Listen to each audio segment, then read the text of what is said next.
İndi başa düşərdik. Məsələ nədən ibarətdir? Məsələ ondan ibarət İstediği hissediyor. 2 dənə pini mən hara yerləşdirmişəm? Bunun üzərində mənfi və müsbət enerjilər var. Bunu mən hara yerləşdirmişəm?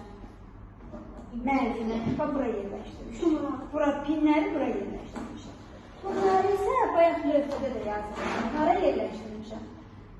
Yuxarı, aşağı, sağ, sol, space və klikə yerləşdirmişəm. Və mən bir dövrə qururam. Elektrik dövrəsi.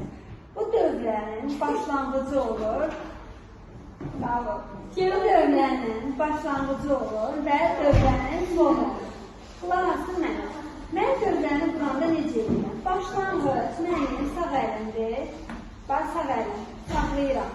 Tapdır. Sonu da sol əlimi qoyuram. Və sağ əlimə basını saxlayıram. Sol əlimlə də klikləyəndə neyini musiqiyə aydın oldu. İndi gəlir. Çünki sən buradakı bu mənfiləri bağlılardan tutmalısan. Sən isə buradakilardan tutursan. Sən ancaq bunlardan. Bax, tut, indi birini tut buradan. Onlar çıxartma, tut bunu. Aha, sən də tut bunu.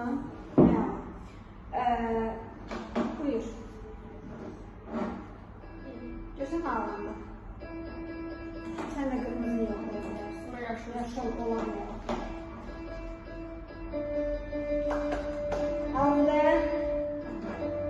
İndi mən. Aha, indi Davud tut Aslanın əlindən. Aslanın əlindən. Mən Aslanın əlindən tut.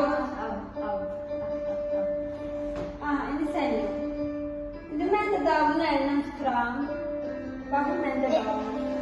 Biz nə qurduq? 3 nəfərlik bir dövrə qurduq. Bizim əlimizdə adlıqlar olur. Mən, Davud, Cavad. Bax, üçümüz də ifa edirik. Çünki dövrə qurmuşuq. Dövrəmizin başlanğıcı var, sonu var.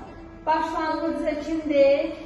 Bax ki, Cavad. Cavaddan mənə, məndən Davuda, Davuddan Cavad. Belə neyini? Dövrə edir.